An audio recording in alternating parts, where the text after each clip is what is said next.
Comparative exams में grammar के सवाल अक्सर परेशान करते हैं, है ना? ऐसा लगता है कि एक 20 नियमों का एक पूरा पहाड़ सामने खड़ा है। लेकिन क्या हो अगर इस पहाड़ को फतह करने का एक स्मार्ट तरीका हो? आज हम बस वही करने वाले हैं। चलिए, इस मुश्किल काम को एक सॉलिड स्ट्रेटेजिक प्लान में बदलते हैं। चलिए, शुरुआत एक बहुत ही आम सवाल से करते हैं जो अक्सर गलतियों की वजह बनता है। ईच और एवरी में आखिर असली अंतर है क्या? ये दोनों शब्द दिखने में एक जैसे लगते हैं, लेकिन यही वो छोटी छोटी बातें हैं जहां एरर डिटेक्शन वाले सेक्शन में मार्क्स कट जाते हैं। तो इसे समझना बहुत जरूरी है। तो देखिए, इन दोनों शब्दों में कुछ बहुत ही जरूरी अंतर हैं। पहला तो ये कि ईच का इस्तेमाल हम दो या दो से ज्यादा चीजों के लिए कर सकते हैं, लेकिन एवरी का इस्तेमाल हमेशा हमेशा दो से ज्यादा के लिए ही होता है। दूसरा, ईच एक प्रोनाउन यानी सर्वनाम की तरह भी काम कर सकता है, पर एवरी हमेशा एक एडजेक्टिव यानी विशेषण ही रहता है। और हाँ, इनके इस्तेमाल का दायरा भी अलग अलग है। अब जरा इस सेंटेंस को देखिए। ये एक क्लासिक गलती है। एक इंसान के कितने हाथ होते हैं? 2, है ना? तो जाहिर है यहाँ एवरी का इस्तेमाल गलत है। क्योंकि संख्या सिर्फ 2 है तो सही शब्द होगा each. I have a book in each hand. देखिए, है तो ये छोटा सा नियम, लेकिन अक्सर लोग इसे नजरअंदाज कर देते हैं। एक और आम गलती, लोग एवरी को प्रोनाउन की तरह इस्तेमाल करने की कोशिश करते हैं। जैसे every of my students is talented. ये सेंटेंस बिल्कुल गलत है। सही सेंटेंस में ईच एक संज्ञा की जगह ले रहा है, इसलिए वो एक प्रोनाउन है। लेकिन एवरी ऐसा नहीं कर सकता। उसे अपने बाद हमेशा एक संज्ञा की जरूरत होती है, जैसे एवरी स्टूडेंट इज टैलेंटेड। तो एक बात गांठ बांध लीजिए, एवरी ऑफ जैसा कुछ नहीं होता। और अब आते हैं आखिरी अंतर पर। एवरी का इस्तेमाल हम रीजन या अपॉर्चुनिटी जैसे एब्स्ट्रैक्ट आइडियाज के साथ कर सकते हैं, जैसे I have every reason to be happy. लेकिन ईच का इस्तेमाल इस तरह से नहीं होता। तो देखा आपने, सिर्फ 2 मामूली से दिखने वाले शब्दों के पीछे कितने सारे नियम छुपे हुए हैं। और जरा सोचिए, अभी अभी हमने जो कुछ भी समझा वो सब व्याकरण के 120 नियमों में से सिर्फ और सिर्फ एक नियम का हिस्सा था।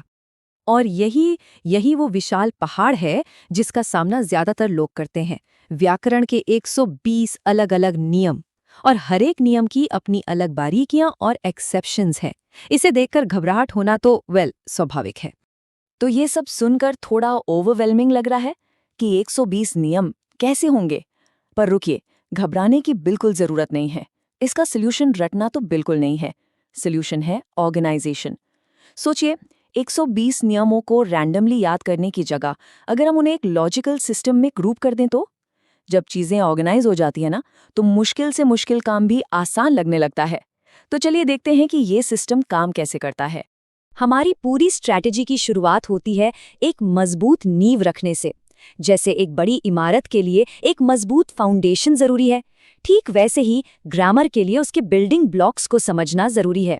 हमें ये समझना होगा कि एक वाक्य में हर एक शब्द की भूमिका आखिर है क्या। ये 6 categories, noun, pronoun, adjective, adverb, preposition और कंजंक्शन, ये हैं इंग्लिश ग्रामर की रीढ़ की हड्डी।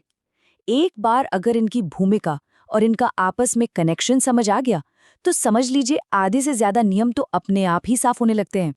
अच्छा, सिर्फ इन बिल्डिंग ब्लॉक्स को जान लेना ही काफी नहीं है।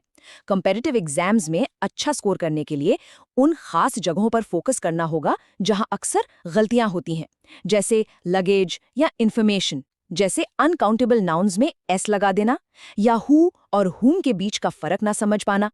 इन पर महारत हासिल करने का मतलब है सीधे सीधे अपना स्कोर बढ़ाना। एक बार हमारी नींव मजबूत हो जाए तो हम उस इंजन की तरफ बढ़ते हैं जो हर सेंटेंस को चलाता है। ये ग्रामर का दिल है, और अगर ये सही से काम कर रहा है तो आपका वाक्य हमेशा सही रहेगा।